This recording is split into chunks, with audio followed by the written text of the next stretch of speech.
राधे श्याम। ॐ श्री परमात्मने नमः। अथ अष्टादशोऽध्यायः। अर्जुन उवाच सन्न्यासस्य महाबाहो तत्त्वमिच्छामि वेदितुं त्यागस्य च हृषीकेश पृथक् केशिनिषूदन। श्रीभगवानुवाच काम्यानां कर्मणां न्यासं सन्न्यासं कवयो विदुः सर्वकर्मफलं त्यागं प्राहुस्त्यागं विचक्षणाः। त्याग्यं दोषवदित्येके कर्म प्राहुर्मनीषिणः यज्ञदानतपः कर्म न त्याज्यम् इति चापरे। निश्चयं शृणु मे तत्र त्यागे भरतसत्तमा। त्यागो हि पुरुष व्याघ्र त्रिविध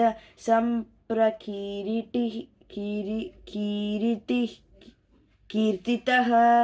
यज्ञदानतपः कर्म न त्याज्यं कार्यमेव तत्। यज्ञदानं तपश्चैव पावनानि मनीषिणाम्।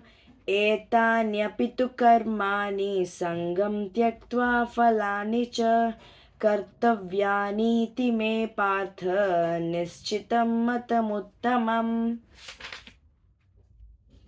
नियतस्य तु सन्न्यासः कर्मणो नोपपद्यते मोहात् तस्य परित्यागः तामसः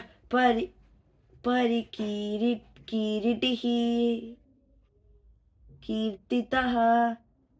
दुःखमित्येव यत्कर्म कायक्लेशभयात् त्यजेत् स कृत्वा राजसं त्यागं नैव त्यागफलं लभेत्।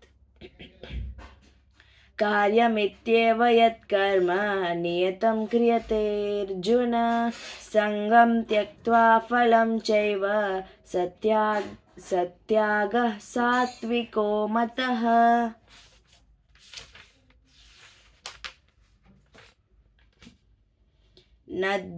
न द्वेष्ट्य कुशलं कर्म कुशलेनानुसज्जते त्यागी सत्त्वसमाविष्टो मेधावी छिन्न संशयः। न हि देहभृतः शक्यं त्यक्तुं कर्माण्यशेषतः यस्तु कर्मफलः त्यागी सत्यागीत्यभिधीयते। अनिष्टमिष्टमिश्रं च त्रिविधं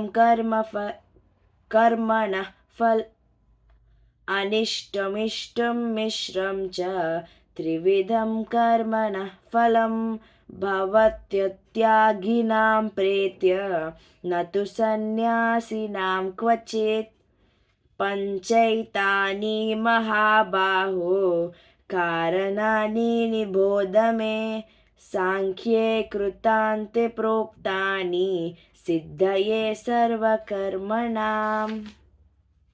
अधिष्ठानं तथा कर्ता करणं च पृथक्विधं विविधाश्च पृथक् चेष्टाः दैवं चैवात्र पञ्चमम्। शरीरवान् मनोभिर्यत् कर्म प्रारभते नरः न्यायं वा विपरीतं वा पञ्चैते तस्य हेतवः। तत्रैवं सति कर्तारम् आत्मानं केवलं तु यः पश्यत्यकृतबुद्धित्वान् न स पश्यति दुर्मतिः। यस्य नाहङ्कृतो भावो बुद्धिर्यस्य न लिप्यते हत्वापि स इमान् लोकान् न हन्ति न निबध्यते। ज्ञानं ज्ञेयं परिज्ञाता त्रिविधा कर्म चोदन करणं कर्म कीर्तेते त्रिविधः कर्मसङ्ग्रहः ज्ञानं कर्म च कर्ता च त्रिधैव गुणभेदतः प्रोच्यते गुणसङ्ख्याने यथावत् शृणुतान्यपि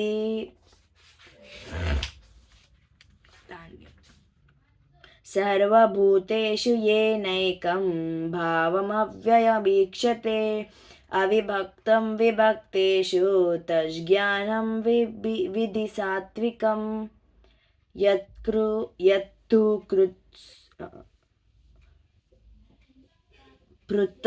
पृथक्त्वेन तु यज्ञानं नानाभावान् पृथग्विदान् वेति सर्वेषु भूतेषु तज्ज्ञानं विधि राजसं यत्तु कृत्स्नवदेकस्मिन् कार्ये शक्तम् अहैतुकम् अतत्त्वार्थवदल्पं च तत्तामसमुदाहृतम् नियतं सङ्गरहितम् अरागद्वेषतः कृतम् अफलप्रेप्सुना कर्म यत्तत् सात्विकमुच्यते यत्तु कामेप्सुना कर्म साहङ्कारेण वा पुनः क्रियते बहुलायासं तद्राजसमुदाहृतम् अनुबन्धं क्षयं हिंसाम्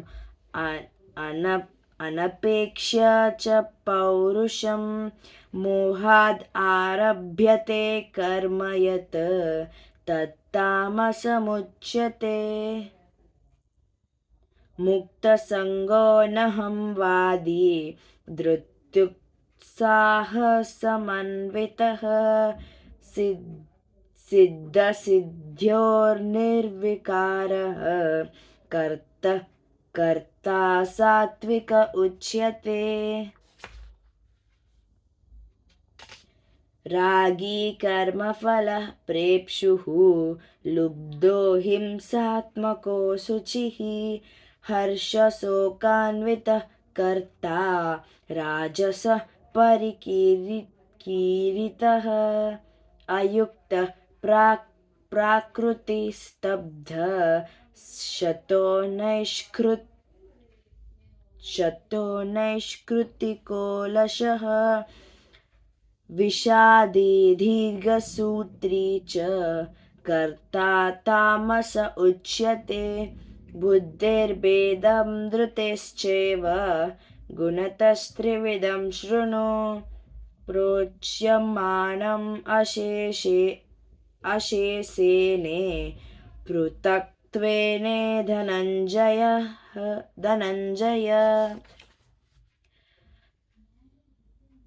प्रवृत्तिं च निवृत्तिं च कार्याकार्ये भयाभये बन्धं मोक्षं च या वेत्ति बुद्धिः सा पार्थ सात्विकी यया धर्ममधर्मं च कार्यं चाकार्यमेव वा अयतावत् प्रजानाति बुद्धि स पार्थ राजसी अधर्मं धर्ममिति या मन्यते तमसावृता सर्वार्थान् विपरीतांश्च बुद्धिः सा पार्थ तामसी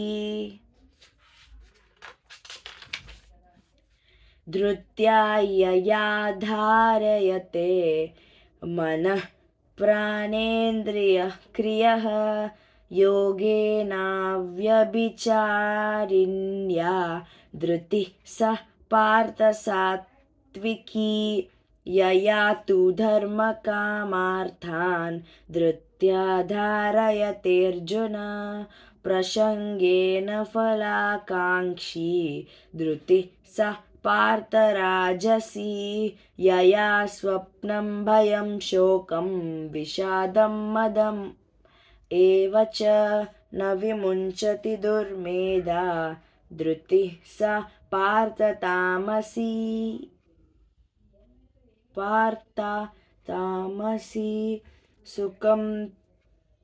सुखं त्विधानीं त्रिविधं शृणु मे भरतर्षभ अभ्यासात् रमते यत्र दुःखान्तं च निगच्छति यत्तदग्रे विषम् इव परिणामे मृतोपमं तत्सुखं सात्विकं प्रोक्तम् आत्मबुद्धिप्रसादजम् विषयेन्द्रियसंयोगाद्यत्तदग्रे मृतोपमं परिणामे विषम् इव तत्सुखं राजसंस्मृतं यदग्रे चानुबन्धे च सुखं मोहनमात्मनः निद्रालस्य प्रमादोत्तं तत्तामसमुदाहृतम् न तदष्टि पृथिव्यां वा दिवि देवेषु वा पुनः सत्वं प्रकृतिजैर्मुक्तं यदेभिः स्यात् त्रिभिर्गुणैः ब्राह्मणक्षत्रिय विश्यां शूद्राणां च परन्तप कर्माणि प्रविभक्तानि स्वभावप्रभवैर्गुणैः शमोदमस्तपः शौचं क्षान्तिरार्जवमेव च ज्ञानं विज्ञानमास्तिक्यं ब्रह्मकर्म स्वभावजं शौर्यं तेजो धृतिर्दाक्ष्यं युद्धे चाप्यपलायनं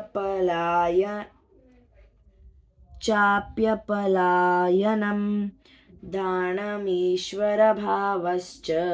क्षत्रं कर्म स्वभावजम् कृषिगोरक्ष्यवाणिज्यं वैश्यकर्म स्वभावजम् परिचार्यात्मकं कर्म शूद्रस्यापि स्वभावजम्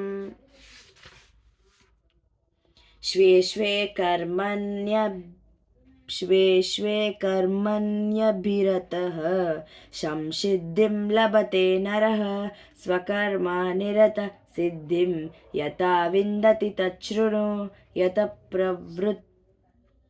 प्रवृत्तिर्भूतानां येन सर्वमिदं ततं स्वकर्मणा तमभ्यर्च्य सिद्धिं विन्दति मानवः श्रेयान् स्वधर्मविगुणः परधर्मात् स्वनुष्ठितात्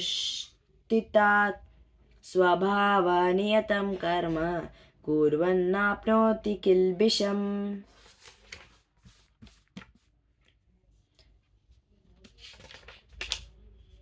सहजं कर्म कौन्तेय सदोषम् अपि न त्यजेत् सर्वारम्भा हि दोषेण धूमेन अग्निरिवावृताः अशक्ता बुद्धि सर्वत्र जितात्मा विगतस्पृहः नैष्कर्म्य सिद्धिं परमां सन्न्यासेनाधिगच्छति सिद्धिं प्राप्तो यथा ब्रह्म यताप्नोति निबोध मे शमाशेनैव कौन्तेय निष्ठा ज्ञानस्य या परः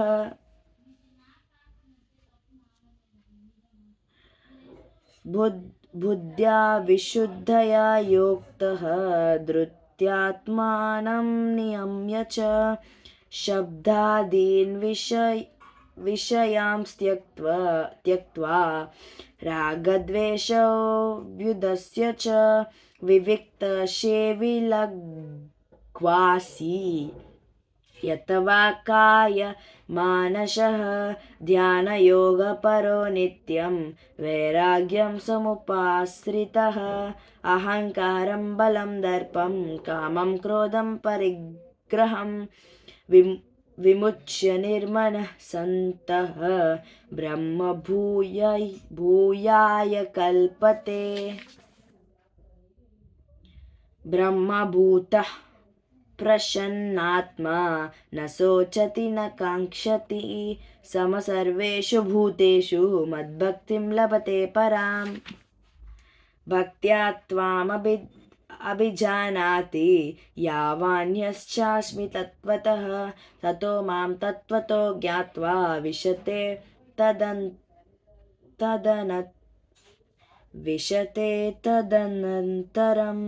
तदनन्तरम्। सर्वकर्माण्यपि सदा कुर्वाणो मद्व्यपाश्रयः मत्प्रसादादवाप्नोति शाश्वतं पदमव्ययम्। चेतसा सर्वकर्माणि मयि सन्न्यस्य मत्परः बुद्धियोगम् उपाश्रित्य मच्चित्तः सततं भव। मच्चित्तः सर्वदुर्गाणि मत्प्रसादात् तरिष्यसि। अथ चेत्त्वम् अहङ्कारान् न श्रोष्यसि विनङ्क्ष्यसि यदहङ्कारमाश्रित्य न योत्स्य इति मन्यसे। मिथ्यैसे व्यवसायस्ते प्रकृतिः त्वां नियोक्ष्यति स्वभावे येन कौन्तेय निबद्धः स्वेन कर्मणा कर्तुं नेच्छसि यान् मोहात् करिष्यस्य वशोऽपि तत्। ईश्वरः सर्वभूतानां हृद्देशेऽर्जुन तिष्ठति भ्रामयन् सर्वभूतानि यन्त्रारूढानि मायया। तमेव शरणं गच्छ सर्वभावेन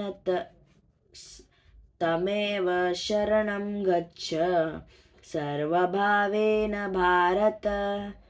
तत्प्रसादात् परां शान्तिं स्थानं प्राप्स्यसि शाश्वतम्। इति ते ज्ञानमाख्यातं गुह्याद् गुह्यतरं मया विमृश्यैतद् अशेषेण यत्तेच्छसि तथा कुरु।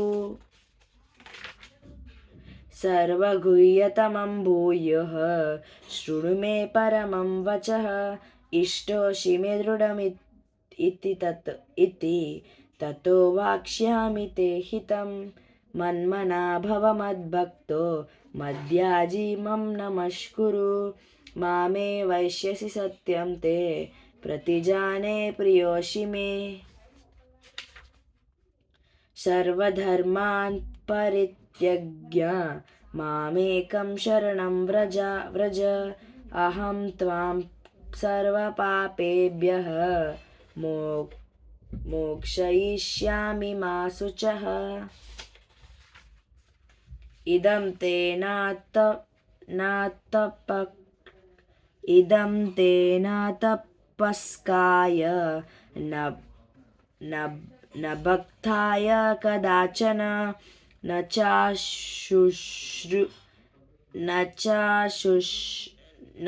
शुश्रूषवे वाच्यं न च मां व्यसूयते।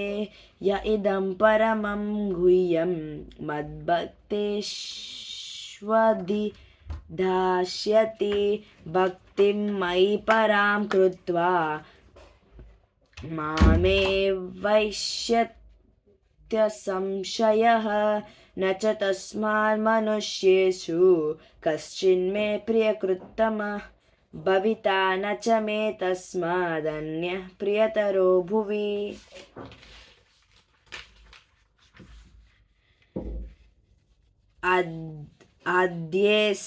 अद्येष्यते च यः इमं धर्म्यं संवादमा आवयोः ज्ञानयज्ञेन तेनाहम् इष्टस्याम् इति मे मतिः श्रद्धावान् अनुसूयश्च शृणुयादपि यो नरः सोऽपि मुक्तशुभालोकान् प्राप्नुयात् पुण्यकर्मणां कच्चिदेतच्छ्रुतं पार्थ त्वयैकाग्रेण चेतसा कच्चिद् अज्ञानसम्मोहः प्रनस्तस्ते धनञ्जय अर्जुन उवाच नष्टो मोहस्मृतिर्लब्धा तत्प्रसादान्मयाच्युत स्थितोऽस्मि गतसन्देहः करिष्ये वचनं तव